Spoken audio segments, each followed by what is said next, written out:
Hello everyone, मैं रजनीश और मैं आज आप लोग को बताऊंगा कि कैसे आप अपना खुद का एक हेडर फाइल बना सकते हैं। तो चलिए शुरू करते हैं। देखिए यहाँ पर एक छोटा सा प्रोग्राम लिखा हुआ है और इस प्रोग्राम में मैं करना चाहता हूँ एडिशन और सब्ट्रैक्शन। सपोज कर लीजिए, ठीक है। तो मैंने उसके लिए क्या किया, एक फंक्शन डिफाइन किया आपका int ऐड।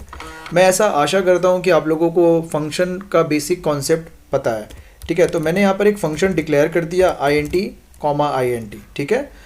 और उसके बाद मैंने एक और फंक्शन डिफाइन कर दिया सब्ट्रैक्शन के लिए, और यहाँ पे मैंने दे दिया int, ये मेरा हो गया फंक्शन डिक्लेरेशन। और उसके बाद मैंने इन दोनों फंक्शन को कॉल कर दिया, सिंपल।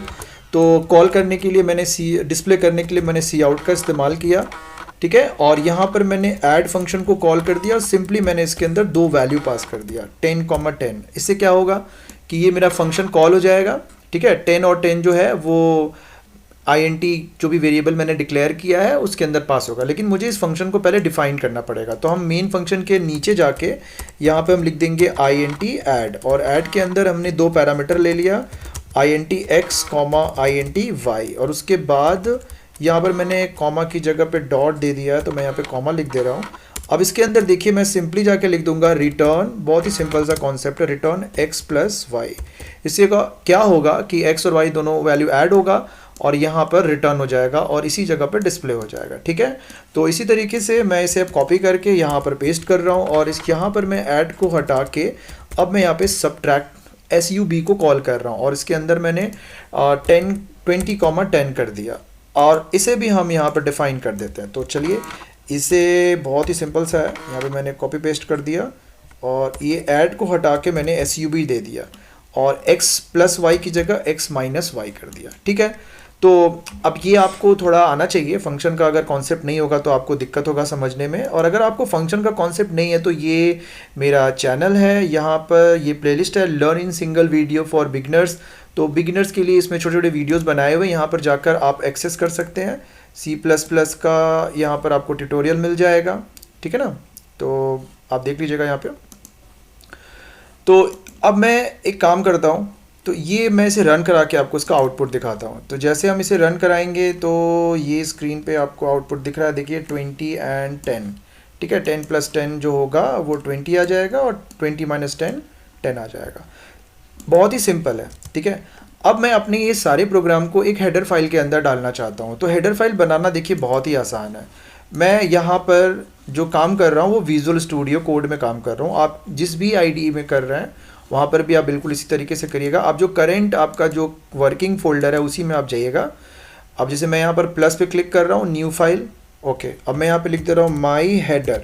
तो मैं यहाँ पे कोई भी नाम दे सकता हूँ, एक्सटेंशन उसका मैंने h दे दिया, क्लियर। अब हमें क्या करना है, इस हेडर फाइल के अंदर अपना सारा प्रोग्राम लिखना है। तो अब मैं ये एडिशन सब्ट्रैक्शन जो मैंने यहाँ पर किया था ना, अब मैं यहाँ से पूरा हटा दे रहा हूँ। मैंने इसको देखिए यहाँ से कट कर दिया, सिंपल, और मैंने इसे यहाँ पर डिफाइन कर दिया, क्लियर। और ये जो डिक्लेरेशन वाला पार्ट है, इस डिक्लेरेशन वाले पार्ट को मैं यहाँ से हटा दे रहा हूँ। वैसे अगर चाहें हम लोग तो ये जो मैंने प्रोग्राम किया था इसके अंदर भी हम अगर इसे चाहें तो इस प्रोग्राम को रन करा सकते हैं, डिक्लेरेशन को हटा दें। अगर हम किसी फंक्शन को मेन के पहले डिफाइन कर दें तो हमें डिक्लेयर करने का ज़रूरत नहीं होता है उस पर्टिकुलर फंक्शन को। तो ये प्रोग्राम इस तरीके से भी हो सकता है ना। अगर मैं इसे रन कराऊँगा तो वही सेम आउटपुट आएगा जो पहले आया था। तो यहाँ पर एक सेकेंड, मैं इसे फिर से एक बार शायद सेव नहीं किया सही से, तो मैं इसे सेव करके फिर से रन करा रहा हूँ। तो ये देखिए मुझे आउटपुट मिल गया, वही सेम आउटपुट मिला जो पहले मिला था। तो अगर आपको हेडर फाइल के अंदर इस कोड को डालना है तो आप बहुत ही आराम से इस कोड को यहाँ से देखिए कट करिए, ठीक है ना। अब मैं इसे इस हेडर फाइल के अंदर यहाँ पे पेस्ट कर दिया, पहले से पेस्ट है यहाँ पे। अब मैं इसे सेव कर दिया, ठीक है ना। अब देखिए यहाँ पर ऐड और sub के नीचे में एरर दिखा रहा है, क्यों? क्योंकि कंपाइलर ये कह रहा है कि वो ऐड और सब्ट्रैक्ट फंक्शन के बारे में कुछ भी नहीं जानता, तो आप इसे डिफाइन करो। तो मैंने बोला नहीं, मैं इसे डिफाइन नहीं करूँगा, मैं तो इसे ऑलरेडी हेडर फाइल के अंदर डिफाइन कर रखा हूँ। तो ठीक है, तो मुझे इस हेडर फाइल को इंक्लूड करना होगा प्रोग्राम के अंदर। तो मैं यहाँ गया और इसके अंदर मैंने इस हेडर फाइल को इंक्लूड कर दिया, और एंगुलर ब्रैकेट मत दीजिएगा, आप यहाँ पे कोड दीजिएगा। तो मैं यहाँ पे लिख दिया माई हेडर डॉट h। तो ये हेडर फाइल मेरे इस प्रोग्राम के अंदर इंक्लूड हो गया। कोड्स में हम लोग यहाँ पे लिख रहे हैं क्योंकि ये लोकल हेडर फाइल है, लोकल डायरेक्टरी में ये हमें मिल जाएगा। इसलिए हम लोग इसको कोट्स में लिखते हैं, एंगुलर ब्रैकेट में नहीं लिखते हैं, ठीक है ना, क्योंकि वो सब एंगुलर ब्रैकेट के अंदर की जो हेडर फाइल्स होते हैं वो सब स्टैंडर्ड हेडर फाइल्स होते हैं। तो अब देखिए सिंपल, अब मैं इसे एक रन कराता हूँ। तो my header dot h header file को इंक्लूड करने से हम ऑथराइज्ड हो गए कि इस हेडर फाइल के अंदर की किसी भी मेथड को या फंक्शन को हम अपने इस प्रोग्राम में एक्सेस कर सकते हैं। तो देखिए मैंने यहाँ पे कॉल कर दिया ऐड को और सबको। अब मैं यहाँ पर इसे एक बार रन कराता हूँ। तो जैसे मैंने यहाँ पे रन कराया तो यहाँ पे कुछ एरर दिखा रहा है। मैं एक बार, कभी कभी ये ऑटो सेव नहीं होता है, तो देखिए यहाँ पे मुझे आउटपुट में क्या मिल गया, 10 and 20। तो सिंपल है। तो इस तरीके से आप अपना खुद का हेडर फाइल बना सकते हैं, और एक नहीं दो नहीं, आप बहुत सारे हेडर फाइल अपने लिए बना सकते हैं। और हेडर फाइल बनाने का लाभ क्या है मैं आपको ये बता रहा हूँ। जब आप बहुत बड़े बड़े प्रोग्राम्स करते हैं तो उसमें हमें बहुत सारे मेथड्स डिफ़ाइन करने पड़ते हैं। तो हम अपने बहुत सारे मेथड, जैसे सपोज आपने 50 मेथड डिफ़ाइन कर दिया, तो आप 20 मेथड किसी और हेडर फाइल में डाल दीजिए, 20 मेथड किसी और हेडर फाइल में डाल दीजिए, 10 मेथड किसी और हेडर फाइल में डाल दीजिए, है ना। तो आप अपने सारे फंक्शन को, या मेथड बोलिए या फंक्शन बोलिए, अगर आप ऑब्जेक्ट ओरिएंटेड के टर्म में देखेंगे तो वो मेथड हो गया, और अगर आप प्रोसीजरल प्रोग्रामिंग के टर्म में देखेंगे तो वो फंक्शन हो जाएगा। तो आप उसे अलग अलग हेडर फाइल में रख सकते हैं अपने हिसाब से, अपने कन्वीनियंट के हिसाब से। और आप इवन हेडर फाइल के अंदर क्लास भी डिफाइन कर सकते हैं। सपोज कर लीजिए मैं अभी ये ऐड यूज़ नहीं करना चाहता हूँ, मैं एक क्लास डिफाइन करना चाहता हूँ। तो आप इस हेडर फाइल के अंदर बहुत आराम से एक क्लास बना दीजिए। जैसे मैंने क्लास बना दिया डेमो करके, क्लास मैंने यहाँ पे देखिए डिफ़ाइन कर दिया। तो जैसे नॉर्मली हम लोग डिफ़ाइन करते हैं। अब इसके अंदर मैंने एक पब्लिक सेक्टर रखा, पब्लिक सेक्शन, और यहाँ पे मैंने लिख दिया वॉइड इनपुट, और इस फंक्शन को मैंने यहाँ पे मेथड को डिक्लेयर करके छोड़ दिया। और यहाँ पे मैंने डाल दिया वॉइड शो, इसे भी मैंने डिक्लेयर करके छोड़ दिया। और यहाँ पर मेरा एक वेरिएबल है int a, b, दो इंटीजर वेरिएबल है। सिंपल, इस तरह से हम लोग क्लास को डिफ़ाइन करते हैं। और अगर हमें इस मेथड को डिफ़ाइन करना होगा क्लास के बाहर, तो हम लोग उसका जो प्रोसेस तो आपको पता ही होगा।